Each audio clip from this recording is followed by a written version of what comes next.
ప్రభునందు ప్రియమైన దేవుని బిడ్డలందరికీ యేసుక్రీస్తు నామంలో శుభాభివందనాలు తెలియజేస్తూ ఉన్నాను. ఈ రోజున మన ముఖ్య ధ్యానాంశము బైబిల్లో గొప్ప తల్లి రిస్పా. ఈమె ఎలాంటి స్త్రీ అంటే ధైర్యవంతురాలైన స్త్రీ. ఈ స్త్రీ ఎలాంటి స్త్రీ? ధైర్యవంతురాలైన స్త్రీ. ఎంతోమంది స్త్రీలను మనము ధ్యానించాము ఇంతకుముందు కూడా ఈ ఆత్మీయ ఆహారంలో. తిరిగి ఈ స్త్రీ విషయమై కూడా మనము ధ్యానించబోతున్నాం. కాబట్టి ప్రభుకే మహిమ కలుగునుగాక. దేవుని బిడ్డలారా, బైబిల్లోని గొప్ప తల్లి గురించి తెలుసుకుందాం. ఈ తల్లి గురించి 2వ సమూయేలు గ్రంథం 21వ అధ్యాయంలో చాలా చక్కగా వ్రాయబడి ఉంది. చనిపోయిన తన కుమారుల కొరకు తను ఏమి చేసిందో తెలుసా? ఈరోజు మనకు ఖచ్చితంగా మనము తెలుసుకోవాలని ఆబేల్ దావీదు దగ్గరికి వచ్చినప్పుడు నీకేమి కావాలి అని అడిగినప్పుడు, మాకేమొద్దు, సౌలునకు సంబంధించిన వారిని మాకిస్తే చాలు అని అన్నాడు.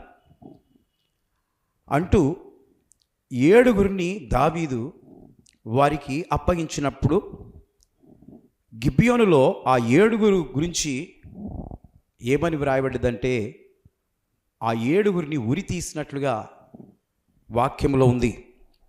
అనగా ఉరి తీసి చంపారు. ఆ 7 2 సౌలు ఉపపత్నులైన రిస్పాకు పుట్టిన వారు. వారి మరణము తెలిసి రిస్పా వారి కళేబరం దగ్గరికి వెళ్ళి ఆ శవల మీద గోనెపట్ట కప్పి, ఆకాశ పక్షులు ఆ మాంసాన్ని తినకుండా కత్తి చేతిలో పట్టుకొని, అడవి మృగాలు ఆ మాంసమును తినకుండా చాలా కాలము కాపాడుతూ వచ్చింది. అనగా ఏ పక్షి వచ్చినా దాన్ని నరికేది, ఏ మృగం వచ్చినా దాన్ని చంపేసేది. అంత ధైర్యవంతురాలు. రాత్రి పగళ్ళు ఆ శవాల దగ్గర తను విలపిస్తూ, ఏడుస్తూ, ప్రార్థిస్తూ తన జీవితాన్ని గడిపింది రిస్పా. కాబట్టి దేవునికి స్తోత్రం. దేవుని బిడ్డలారా,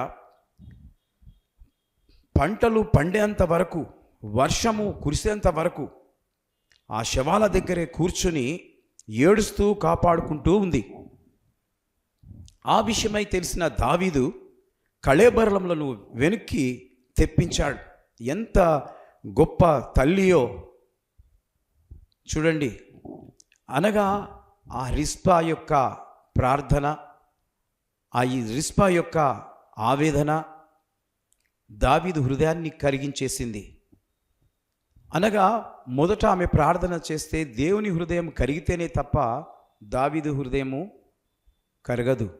ఎందుకంటే దావీదు రాజు కాబట్టి తన హృదయం కదిలించిందంటే ఆమె ఎంత గొప్ప ప్రవక్తనియో మనము బైబిల్ గ్రంథంలో చూస్తున్నాం. ఈ రోజున మీలో మీ భర్తను కానీ, మీ భార్యలు కానీ, లేక పిల్లలు కానీ పోగొట్టుకొని ఏడుస్తూ బాధపడుతున్నారా? ఒకవేళ ఆ విధంగా బాధపడితే యేసు యొద్దకు వచ్చి ప్రార్థించండి, ఉపవాస ప్రార్థన చేయండి. అప్పుడు ఆయన మీ కలవరములను దూరపరుస్తాడు, మిమ్ములను ఆదరిస్తాడు, మిమ్ములను ఆశీర్వదిస్తాడు. కాబట్టి ఈరోజు గొప్ప భక్తురాలైన రిస్పా గురించి మనము ఈ మాటలు వింటున్నాం. కాబట్టి నీవు ఏ పరిస్థితిలో ఉన్నావో ఈ రోజున ఈ స్త్రీ ద్వారా తెలుసుకొని నీవు కూడా ఆ విధంగా పట్టుదల కలిగి ప్రార్థన చేస్తే దేవుడు నీ పట్ల గొప్ప అద్భుతాన్ని జరిగిస్తాడు. కాబట్టి దేవుడు ఈ మాటలను దీవించి ఆశీర్వదించును గాక. May God bless you.